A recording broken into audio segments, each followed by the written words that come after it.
You're listening to the Adventurous Reinvention podcast. I'm Allison Boyle, aka She Dreams of Alpine, and this is the show that's dedicated to all the adventurous spirits out there who have either been transformed by the outdoors or are interested in what it looks like to step into a new, adventurous, and courageous kind of identity in their life. It doesn't matter what your background is in the outdoors, what age you're starting at, or where you grew up. If you're curious about the outdoors and using adventure as a way to reinvent yourself, you're in the right place. I'll be sharing all kinds of personal adventure stories, lessons I've learned from the mountains, teaching what I know about the outdoors and leadership, and interviewing some amazing adventurous women all along the way.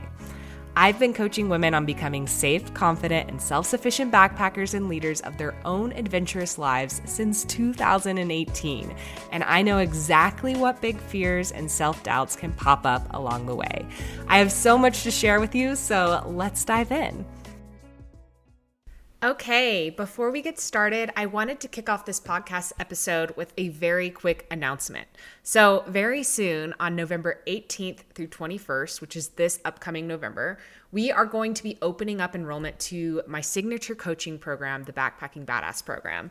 This is our online course, community, and coaching program where we teach you everything you need to know about backpacking and being safe and self-sufficient anytime that you hit the trail.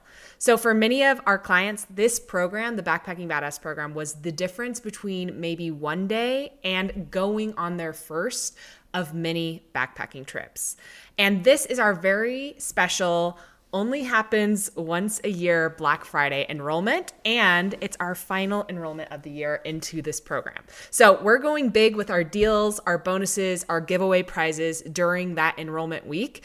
So if you've been wanting to start backpacking or become more self-sufficient and confident on your backpacking adventures, then our Black Friday enrollment is a perfect time to join us in the Backpacking Badass program, because you'll be able to go all in on your goals to start backpacking more confidently in 2025 and beyond. So we have a very, very special early bird waitlist for that enrollment event, which if you go to shedreamsofalpine.com/bird, you can join. And I will also drop that link into the show notes as well. That's shedreamsofalpine.com/bird. And the reason that you want to be an early bird is because our early birds for our Black Friday enrollment get early access to all of our Black Friday deals, bonuses, and giveaway prizes. And some of our bonuses are very limited. So you are going to want to be on that list. And if you join that list at shedreamsofalpine.com/bird, my team and I created this really special PDF guide. It's a sneak peek guide of all of our Black Friday bonuses and prizes for that enrollment, which we've never done before. We've never given a sneak peek. Usually you'll only find out when you are coming up to enrollment. But this year we wanted to show you like what you can expect so that you can take a look at what we're doing this year and make a plan for which bonuses and prizes that you're most interested in, because this enrollment is different than any other kind of enrollment we usually do. And it's like got a lot of things going on. So we want you to take a look, make a plan, ask questions, and all the things. So again, you can get on that early bird list for our Black Friday Backpacking Badass enrollment by going to shedreamsofalpine.com/bird. Okay, so now let's get on to our actual episode. This is episode 5 of the Adventurous Reinvention podcast. Welcome, welcome. So excited that you're here, that you're listening. If you're coming back to another episode, you've listened to a past episode, welcome. Thanks for being here. So tomorrow is my birthday, and I will be turning 35 years old. I am officially in my mid-30s. Tomorrow, personally, I'm going to be heading to celebrate my birthday. I'm going to be going to Moab. I was like, this year I want to spend my birthday in the desert. So I'm going to be going to Moab in the van with, I'm going to be meeting my family there. And I'm also be going with my husband, Michael, and we're going to be camping in one of our favorite areas. We're going to do some like day hiking. My dad has never been there before, so I'm really excited to show him the desert. I'm hoping the weather is really great. Maybe do a little bit of climbing with Michael, but really just like enjoying being there and kind of unplugging from the world and all the things and just getting to like spend time in one of my favorite places. Just sounded like a perfect way to spend my birthday. So this episode in particular is about some of the lessons that I've learned from life in the mountains. And I'm a pretty reflective person, especially at this time of the year. So like birthdays and holidays sort of bring out the introspective side of me in full force. And even though like I'm a really firm believer that the best time to start pursuing your dreams and goal is now, no matter what time of the year it is. Like I don't prescribe to the whole, if it's a new year, that's when you can reset your goals. Like you can reset your goals at any time. But I also love that birthdays and like certain holidays, especially around the New Year's, they kind of like remind me to slow down, to reflect back, and maybe even it's a call to like refocus on what I want to create in my life and experience in my life, and just kind of bring that back to my attention, because life can go really fast. You know, like I don't even know how we're already in November of 2024. It feels like it just started.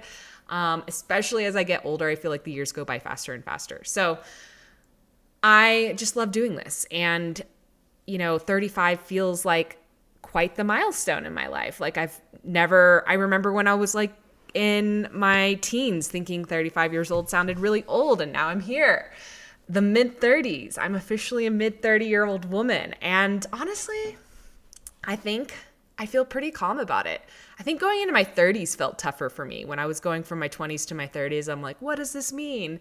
But me being in my mid-30s, I don't know. I feel pretty calm about it. I like a lot about my life now. And even though there's still a lot of things that I want to do, a lot of things that I feel maybe even uncertain about still, and I'm like still figuring out, because I don't feel like that ever really stops. But, for instance, like having kids, like I don't have kids yet, and I actually don't know if I want to have kids, but I'm kind of just letting that be okay for now. I've really dropped a lot of my drama around it. And just in general, like I've really enjoyed the person I've become. I have been really intentional in creating this person, and I feel like each year I get to know her a little bit better, and I just see that getting better with age. And like, I know personally for me, at least, that no matter whether I have kids or I decide not to have kids, my life is going to be really exciting and filled with adventure, because I know how to create that for myself. So that's something I feel very calm about. And yeah, I'm just excited to see what, going into older age means for me.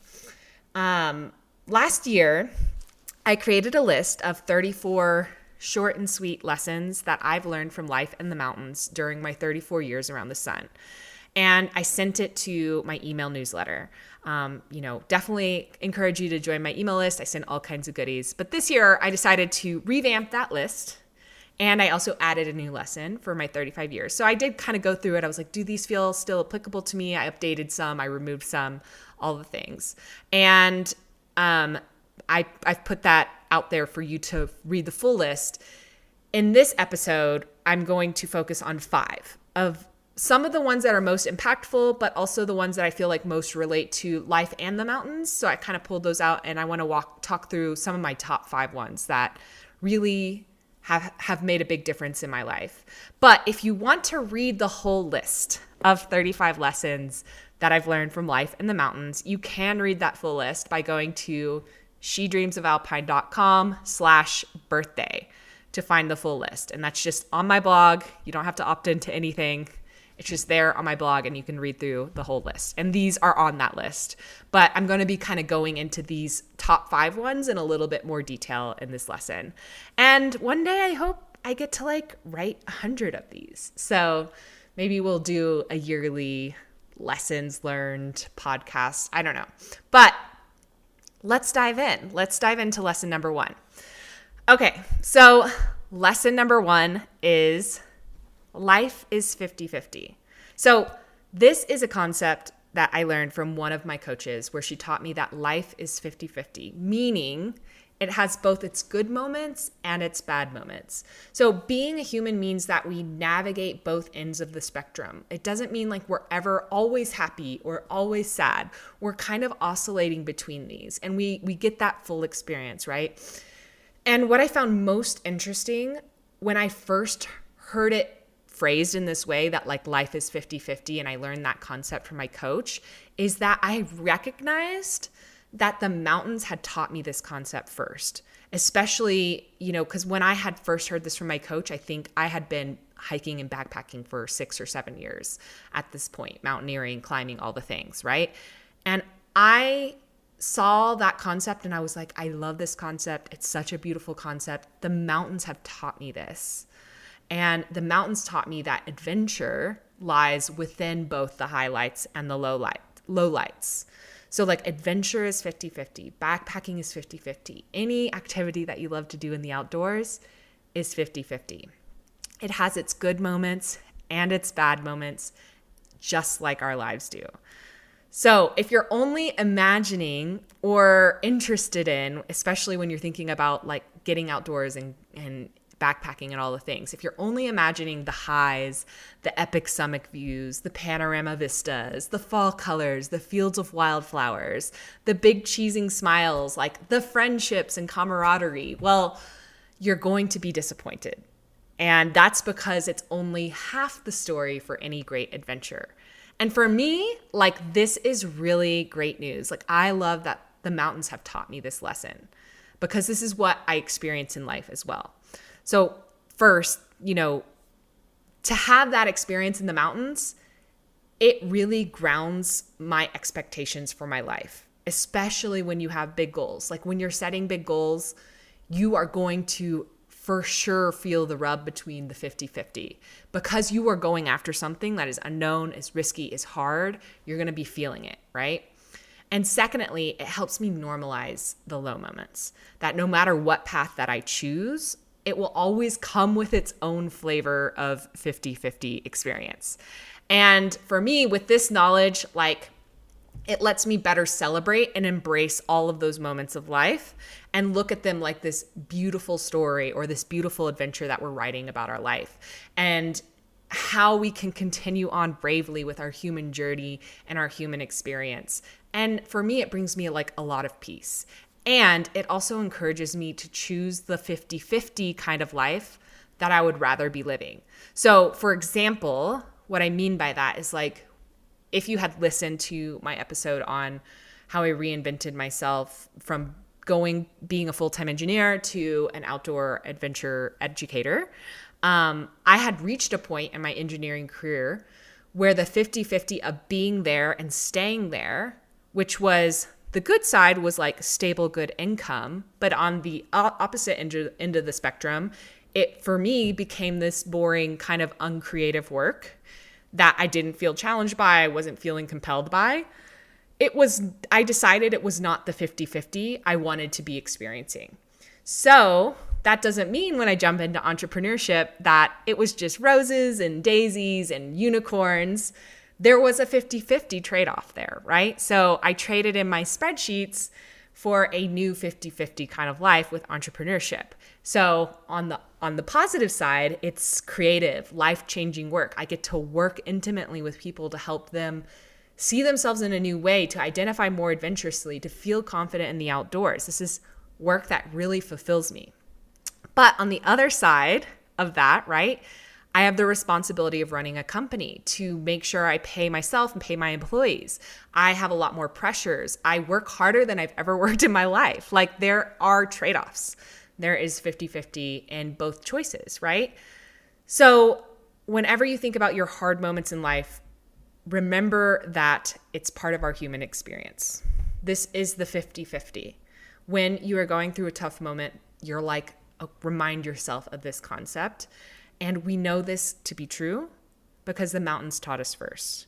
Now, I want to do like a bigger podcast on this one day because I think this is worth diving into a bit more, but I'm just going to end that lesson here to go on to the next lesson. So lesson number 2 of lessons I've learned in life and the mountains is don't ever count yourself out. So this past April, I did this backpacking trail. Again, another one I want to do its own episode on, but I backpacked this trail with one of my good friends called the Royal Arch Loop in the Grand Canyon. And it was like a 4-day backpacking trip. And it was one of the hardest backpacking trips that I had ever done. It's remote.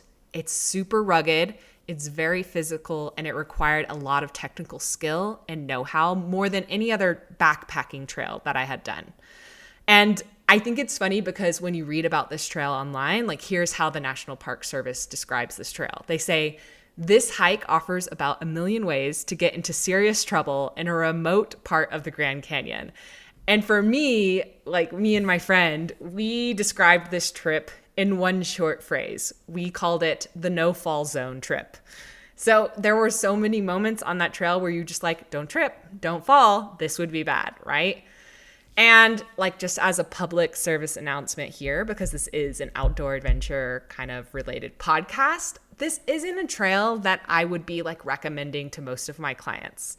It's something that you want a lot more skill, a lot more experience, technical skill, more experience with pivot, more experience with heat. There's so many things that we could go into on like what you would need to have to embark on this trail.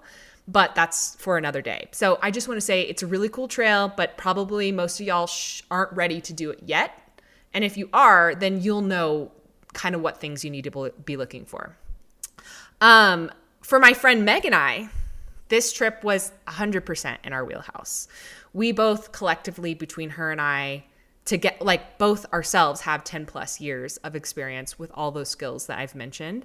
And we completed this route like so successfully and smoothly. And I was really proud of ourselves. It was a really high consequence trail, but we were really prepared for it. We were safe with our decisions on the trail. We made pivots and adjustments when needed. We were communicating really well with each other, which is important in a really high stakes sort of situation or adventure that you're going on, is to trust and feel like you can listen and talk to your partner. We leaned on each other's strengths. We both had strengths and weaknesses that we kind of had to like ebb and flow between, and we supported one another in tough moments. So for me, this trip felt like this full circle moment as an outdoor educator in particular. So these are like exactly the skills that I'm aiming to teach my clients inside of the Backpacking Badass program, which is like safe decisions, knowing your limits, communicating well, knowing how to make pivots, because oftentimes you have your plan, which I want you to learn how to make a really rock solid safety plan and trip plan, but you need to know how to make pivots within that plan, how to like adjust when things happen, right? So these are things that I aim to teach my clients in the Backpacking Badass program, and they also come from experience. So testing myself with my friend on one of the most technical backpacking routes in the Grand Canyon, it reinforced so much for me. And for the full circle moment, like I never would have imagined ever doing something like the Royal Arch Loop 11 years ago when I was brand new to backpacking. But it's like doing this trip this year, I was like, yes. It was challenging, yes. I had some self-doubt, yes, but it was completely within my wheelhouse. And it felt really good to see the growth in myself, and it felt good testing my skills, even though the trail leaned more on the hard side rather than the fun side in the traditional sense. So the challenge for that trip is kind of what made it fun for me and my friend. We were like doing it because it was hard, and to see my growth in that area so tangibly was really, really satisfying. It was like this badass adventure with one of my good friends, testing our skills, being like just two women in the mountains, like using our grit and mental strength the whole way. It was an experience I'll never forget, right? So the lesson, don't ever count yourself out. Like I want to bring it back to that. So if you listen to the reason why I did these stories at the very beginning of our podcast, my reinvention stories, if you go back to, I think it's episode 2, my reinvention story on how I became outdoorsy, I was not adventurous or outdoorsy at all when I first found backpacking in my mid-20s. And, like if you want to be an adventurous, like a bad bitch, but you've never gone hiking before, I want you to know there's no reason that you can't be that woman. Like, I don't care how old you are. I don't care what state you grew up in. I don't care how scared you feel about it right now, how awkward you might feel right now being new to it, because we always kind of feel awkward doing new things, especially if we're starting a new adventure or hobby in our older age. We can tend to feel like, I don't belong here kind of energy. I don't care if you're divorced. I don't care if you have no outdoorsy friends or partners in your life yet, or you've always wanted to do this kind of thing, but like maybe you had kids or career or life happen, and so you haven't been able to focus on it until maybe now. I want you to know to never count yourself out, and it's never too late to go for it. So if you drop the "it's too late for me" story, that's when we can get to work on crafting like the most incredible, adventurous version of you that exists out there. So I want you to be infinitely curious about what could be possible for you, even if you can't see exactly what that would look like, and take that next step. Like, get a mentor and a coach, learn the skills. Be willing to feel some fear and uncertainty around all of it, and be willing to take some risks, and be willing to be uncomfortable, be willing to be awkward, because no transformation happens without being willing to face some of that. So for me, I just want to encourage you that if you want to do this kind of thing, refuse to give up on your dreams, shake things up, explore a new identity for yourself. See what you can create from this big, beautiful life that we have as humans, our time here on this world. Play a little bit more, don't take yourself so seriously, and don't be afraid of a challenge. And, consider the things that you've always been told about yourself, or maybe you've already always told yourself about you, like that you can change them and that you're tougher and more resilient and fierce than maybe you grew up believing. And don't count yourself out, because you could have a full circle moment like I did, like 11 years from now, 5 years from now, where you're like, wow, 5 years ago, 11 years ago, I never would have thought I'd reach this point where I'm just so confident in this skill that I thought I was so awkward at, so new at, all the things. Okay, that was lesson number 2. So lesson number 3. Some of these are like kind of related, but I feel like they're worth going into. This lesson is discomfort is the currency of our dreams. This is another quote from one of my coaches that she says all the time, and something that it's easy for me to remember, so I love that phrase. Discomfort is the currency of our dreams. It's something that I've often had put on a sticky note on my, computer just to remind myself of this. And this one kind of goes along with that concept in lesson number 1 about life being 50-50, but I feel like it deserves its own special distinction. So, embarking on an adventure that is outside your comfort zone in any kind of way is going to be uncomfortable, at least for part of the time. So first, there is the self-doubt discomfort. So can I even do this? Will I be at the back of the pack? Will I be the slow one? Will it be too much for me? Will I get along with the group, right? Or am I going to be the oldest one? There's that self-doubt discomfort. And many people don't even make it to a trailhead because of the overwhelming amount of discomfort that they feel from self-doubt that they're experiencing from those kinds of questions. And then if you do make it to the trailhead, there is the on-trail discomfort. There's the altitude if you're going to the mountains, right? There's the uphills. There are the rugged terrains. There's the weather conditions. There's the heat, all of the things. But here's what I know is true, that if you're willing to let it be okay, that you have some self-doubt discomfort, keep going anyways, and you're willing to accept that there will be moments that you feel physically uncomfortable on the trail, because both of these things are true in my experience on most trips that you're going to go on. If you're willing to do that, that is when we open ourselves up to the possibility, the growth, and the magic that can come from doing hard, somewhat uncomfortable things. So when you're willing to open yourselves up to the discomfort, you can do things you never thought you could do. You get to raise the bar for you on what's possible. You can see things that you never would have been able to see and go places you never would have imagined you could go. You get to make connections and friendships with others that you maybe never would have made before. You get to feel alive in a way that sitting on the couch watching your favorite Netflix show can never compare to. You get to taste even more freedom because you've blasted through so many of your perceived limitations. You get to blow your own mind. You get to experience an identity shift internally, and you get to connect with that side of yourself that is unstoppable and quite frankly, like a badass kind of person, right? And that's not even like, those are kind of a lot of like the internal things. That's not even talking about the other tiny, beautiful things that you experience when you're willing to show up to discomfort and embrace discomfort, like sunsets and alpine glow and crystal blue lakes and time away from your phone screens, right? Rest for your soul, peace for that constant like mind chatter going on. Summits, sometimes you'll get a summit, and sometimes it's just like the simple joy of watching like a tiny cute marmot on a rock in the mountains, right? These are all the things that we get to experience when we're willing to embrace discomfort as part of our journey. And we have to remind the brain that it's okay to move towards discomfort, just like we do on the trail. So on life and on mountains, it is the same. And I want you to approach your life with the same conviction that discomfort is the currency of your dreams. And that concept can change everything for you. Okay, so lesson number 4. If you have big dreams and goals, but you're scared, do it scared.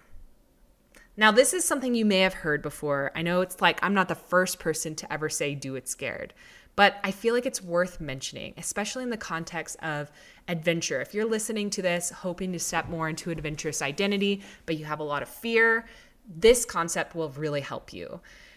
In my experience, there is no fantasy land where you are fearless.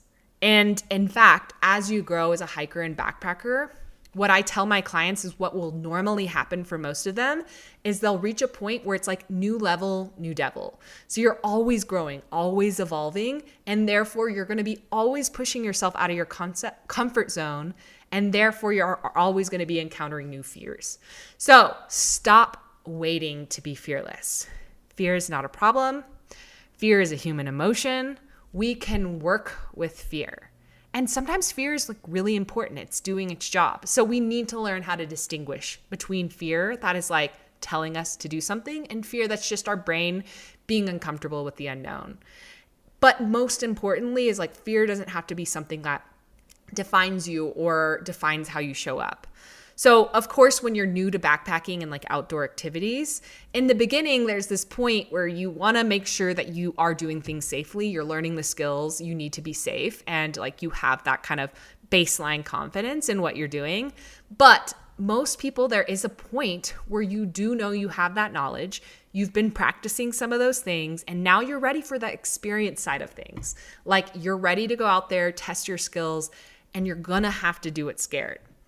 And I often teach this to my clients by helping them embrace more of their duality. And I kind of call this concept living in the and. So if you could see me, I'm like putting quotation marks around and. I call this living in the and. And living in the and kind of sounds like I'm scared and courageous. I'm lazy and hardworking. I am sometimes sad and happy. I am lonely and I enjoy my solitude. I have self-doubt and I'm going to do it anyways.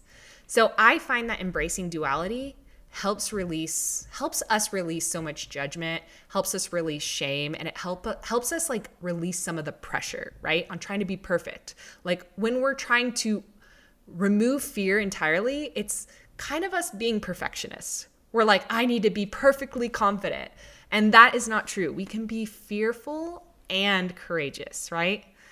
And I think that embracing duality reminds us that we're so much more than our fear and our self-doubt. And one more note, like kind of related to this topic, I just want to also encourage you that you will get better at handling the emotion of fear. The more you practice, the more experiences that you have, the more that you do it scared, the better that you'll get at processing the emotion of fear and practicing the emotion of being brave and courageous. So bravery and being adventurous and being courageous, these are just skills that can be learned and practiced just like any other skill, just like outdoor navigation. These are skills that you will get better at. For me, in my experience, I mean, there are some people that are out there that have this kind of like natural ability to just be brave. But for me, it's not something you have to be naturally good at. Like, I wouldn't call myself a naturally brave person. I am a practiced brave person. It's a skill that I've honed now with over 11 years of hiking and backpacking and climbing and mountaineering. And like with that example of when I did that big backpacking trip this past April that I was just talking about in a couple of lessons, I still had a lot of fear and self-doubt going into that trip. But like the brain, it just likes to question everything. But I know that now, like I know that I know how to work with the fear, how to recognize it when it's more valid to pay attention to, when it's not. And I've learned the process of like how to move through it. And that has only come from years of doing it scared. So now for me, like fear feels more like this softer, duller sensation in my body. It's less panicky and it's more like, okay, like my senses are heightened. What do I need to do to be safe here? What can I rely on? What skills can I pull on from my toolbox? What resources do I have like to help me here? How can I regulate this sensation in my body? And I can move forward with more focus and calm decision making, which that is the skill I really want you to practice, is learning how to make your fear your superpower and focus and make calm decisions and safe decisions, even in the face of fear. And that is like so much, that's like a such better skill to have than going into something fearless, is knowing how to process fear when it pops up. But for me, all of this started with first doing it scared. Okay, and finally, this one will be a little bit shorter, but lesson number 5. I wanted to share this one last insight from the mountains that has also applied so much in my life. And this final lesson is that summits are just a bonus. So when you start to approach your adventures and your life with that kind of mindset, that summits are just bonus, you're going to finally open up to the magic of the present moment. When I'm using summits here, but you can insert anything, but when you're only focused on the summit, like the end point, you miss out on all the beauty that happens in between. The growth, the friendships, the little moments. These are what make a life. These are what make an adventure, right? It's not the summit. It's not the end point. Summits, to me, or you can insert big goal here, big goals, summits. These are just coordinates to point our compass towards, to get us motivated, to do the growth, to do the hard thing, to embrace the discomfort, to embrace the 50-50.